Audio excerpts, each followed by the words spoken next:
मैं खुदा का खादिम पास्टर राशिद अब सबों की खिदमत में सलाम पेश करता हूँ। ज़बूर नंबर 9 एक जोशीला हमदिया गीत है जिसे फतह और खुदा के मुनसिफाना इंसाफ के एतराफ़ में लिखा गया है। ये ज़बूर इब्रानी हरूफ तहजी की तरतीब के मुताबिक शुरू होती है जो उसकी शायराना खूबसूरती को ज़ाहिर करती है। ये ज़बूर हमें सिखाती है कि खुदा मज़लूमों का वाली और शरीरों का हकीकी मुनसिफ है। ज़ैल में इसका मुकम्मल मतन और तफसीली तफसीर दर्ज है। ज़बूर नंबर 9 मतन। मैं अपने सारे दिल से खुदावन की सताइश करूंगा, मैं तेरे सब अजायब बयान करूंगा। मैं तुझ में खुश वक्त और शादमान हूंगा, ए हक ताला, मैं तेरे नाम की मदह सराई करूंगा।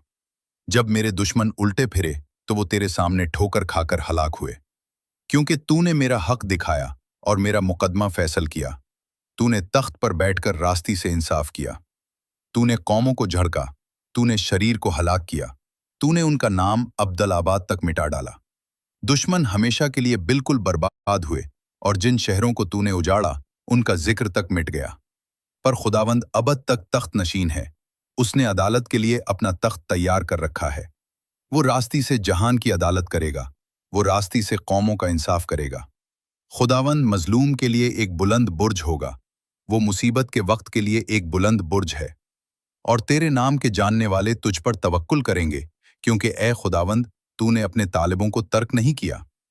खुदावंद की जो सय्योन में बसता है मदह सराई करो, कौमों के दरमियान उसके कामों का चर्चा करो, क्योंकि खून का बदला लेने वाला उनको याद रखता है, वो गरीबों की फरियाद को नहीं भूलता। ए खुदावंद मुझ पर रहम कर, मेरे उन दुखों को देख जो मेरे कीना रखने वालों से मुझ पर गुजरते हैं। ए मुझे मौत के फाटकों से उठाने वाले, ताकि मैं सय्योन की बेटी के फाटकों में तेरी पूरी हम्द बयान करूं। मैं तेरी निजात में शादमान हूंगा।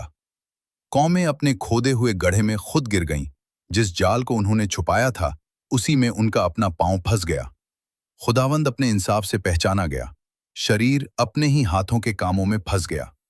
शरीर पाताल में लौटाए जाएंगे, यानी वो सब कौमें जो खुदा को भूल जाती हैं, क्योंकि मोहताज हमेशा के लिए फरामोश न किया जाएगा और न गरीबों की उम्मीद अबद तक टूटेगी।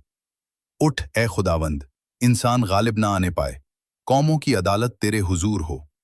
ए खुदावंद उन पर रोक डाल, ताकि कौमें जान लें कि वो महज इंसान ही हैं। तफसीली तफसीर और तशरीह। इस ज़बूर को हम 4 अहम हिस्सों में समझ सकते हैं। 1. इनफिरादी शुक्रगुजारी, आयात 1 से 4। दाऊद अपनी दुआ का आगाज पूरे दिल से हम्द करने के अहद से करते हैं।